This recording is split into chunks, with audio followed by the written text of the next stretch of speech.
सुबह जब मैं ऑफिस पहुंचता हूं तो मुझे पता चलता है कि आज हमें जाना है दूध सागर। तो उसके लिए हमें करनी होगी कुछ तैयारी। और दूध सागर जाने के लिए हमें अपने साथ में लेके जाना है एक फावड़ा और कुछ पिकास और एक हेक्सा।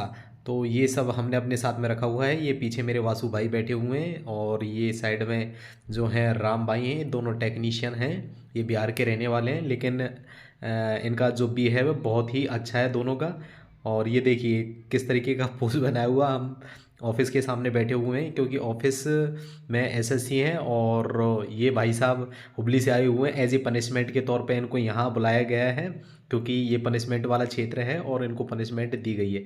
अब हम लोग अपना पूरा सामान अपने कंधों पर रख कर और अपनी स्पॉट की ओर बढ़ते हुए, ये अंदर से राम भाई हैं जिनके हाथ में डिजिटल क्लॉक लगा हुआ है और उनका छाता उनके साथ में है, और साथ में वासु भाई हैं हेक्सा और अपना छाता लिए हुए।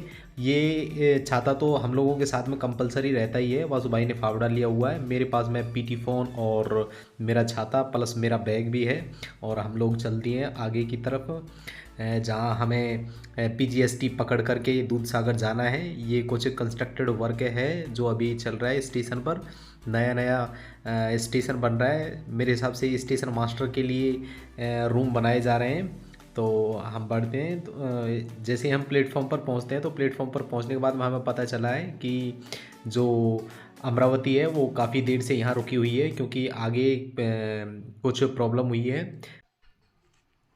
ये भाई साहब, मैं अपना छाता भूल गया था, उसको भागते भागते लेने के लिए आया हूँ और पूरा सांस फूला हुआ है। छाते के बिना तो ज़िंदगी अधूरी है यहाँ, क्योंकि बारिश बार बार आती रहती है। अब मेरे को जाकर भाग करके पीजीएसटी पकड़ना पड़ेगा और फाइनली मैं पीजीएसटी में आ गया हूँ। पीजीएसटी चलने के लिए तैयार था, पर लेकिन मैंने उसको आते मतलब भाग के पकड़ लिया। और फाइनली अब हम चल चुके हैं। ये सामने इंजीनियरिंग डिपार्टमेंट के क्वार्टर्स दिखाई दे रहे हैं और ये चिकित्सा यान है जो इमरजेंसी के टाइम पर यूज़ होता है। अब फाइनली हम दूध सागर पहुंच चुके हैं और दूध सागर पहुंचते पहुंचते हालत ख़राब हो गई थी क्योंकि हम इंजन के बाहर बैठे हुए थे जहां इंजन का धुआं आ रहा था और टनल के अंदर आते ही वो हालत ख़राब कर रहा था। काफ़ी ज़्यादा गर्म लग रहा था। ये बैग और हेक्सा छाता वगैरह हमने यहाँ पर रख दिए हैं और मैं जाकर के हाथ मुंह धो के आया हूँ।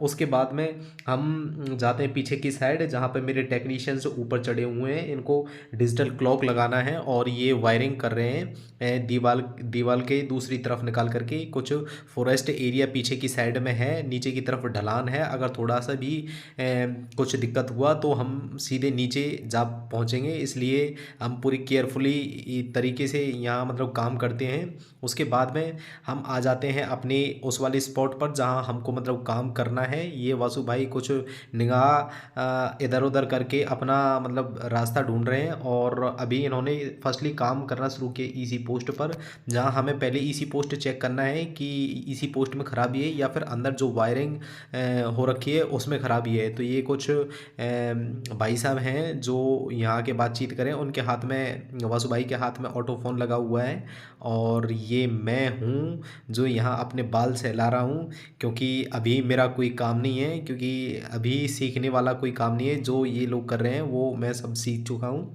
तो जहाँ सीखने वाला काम नहीं है वहाँ अभी ये मेरे साथ में इतना मतलब जोर नहीं देते। तो अभी फाइनली मैं अपना वीडियो बना रहा हूँ।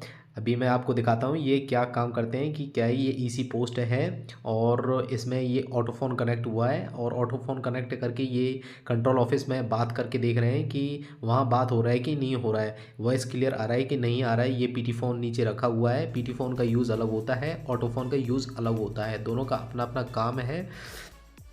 उसके बाद में हम पहुंच जाते हैं, मतलब जो हमारा स्पॉट है उसकी तरफ बढ़ते हैं। हमें अंदर फॉरेस्ट के अंदर जा कर के अपना केबल ढूंढना है। और केबल क्या ढूंढना है कि हमें अपना जॉइंट ढूंढना है जहां हमें मतलब ऑपरेशन करना है। अगर जॉइंट मिलता है तो ठीक है, वरना हम दूसरी जगह जाएंगे।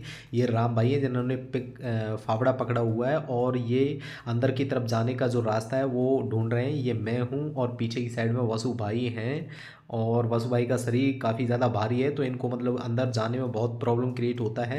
और राम भाई आगे से रास्ता बनाते हुए निकल रहे हैं। तो ये फाइनली हम रास्ते में पेड़ है और उसको क्रॉस करने के बाद में आगे बढ़े और ये देखिए कितना गहरा दिखाई दे रहा है। उसके बाद में क्या होता है कि गर्मी भी बहुत ज़्यादा पड़ रही है, और बारिश बारिश पड़ने के बाद में धूप निकल आती है तो उमस बढ़ जाती है। इसकी वजह से गर्मी बहुत ज़्यादा लग रही है।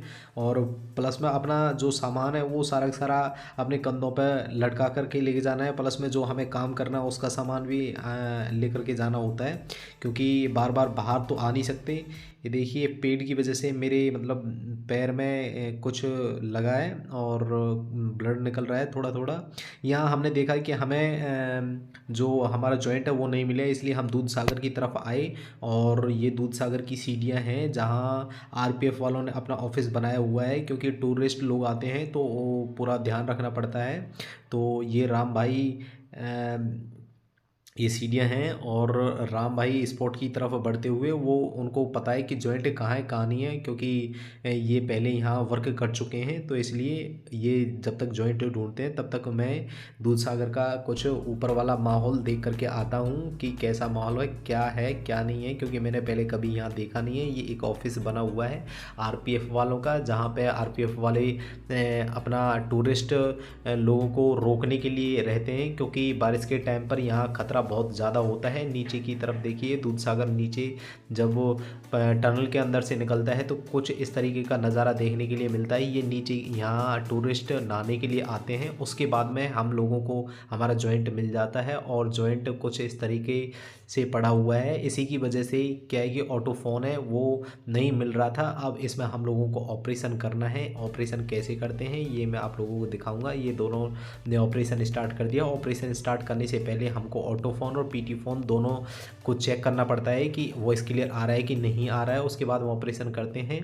ये बंदर हमारा भोजन चुराने के लिए आकर के अपनी महफिल जमाए हुए हैं, और फाइनली इनमें आपस में युद्ध छिड़ गया है, क्योंकि ये सोच रहे हैं कि हम इन लोगों से इनका भोजन छीन लेंगे। बाद में थोड़ी देर बाद हज़रत निजामुद्दीन से चलकर Vasco D gamma express finally दूध सागर में पहुंच जाती है, और टूरिस्ट यहाँ से अपना अपना फ़ोन निकाल करके फ़ोटो क्लिक करते हैं। फाइनली हमारा ऑपरेशन पूरा कंप्लीट हो चुका है, और अब हम अपनी स्पॉट यानी कि अपने स्टेशन की ओर बढ़ते हैं, जहाँ फाइनली अब 3 बजने के बाद हम लोगों को खाना खाना है। और खाना खाने के बाद में हमें देखना है कि कौन सी ट्रेन हमारे कैस्टल रॉक की तरफ जाएगी, और उसी में बैठ करके हम लोगों को जाना है। तो अभी धूप बहुत ज़्यादा, क्योंकि धूप क्या गर्मी बहुत ज़्यादा लग रही है, क्योंकि अभी अभी बारिश हुई है, और बारिश होने की वजह से उमस है वो बहुत ज़्यादा बढ़ गई है। और फाइनली हम लोगों को खाना खाने के बाद में अब इंतज़ार करते हुए कैस्टल रॉक जाने के लिए। और फ़िलहाल 5 बज चुके हैं, और ये सब लोग कैस्टल रॉक जाने के लिए गाड़ी का इंतज़ार कर रहे हैं, क्योंकि अभी अभी सुपर आने वाली है, और मैं भी ये बैठा हूँ। तो कैसी लगी आप लोगों को ये वीडियो? अगर अच्छी लगी है तो प्लीज़ चैनल को लाइक शेयर सब्सक्राइब ज़रूर करें। मिलते हैं नेक्स्ट वीडियो में, तब तक के लिए राधे राधे।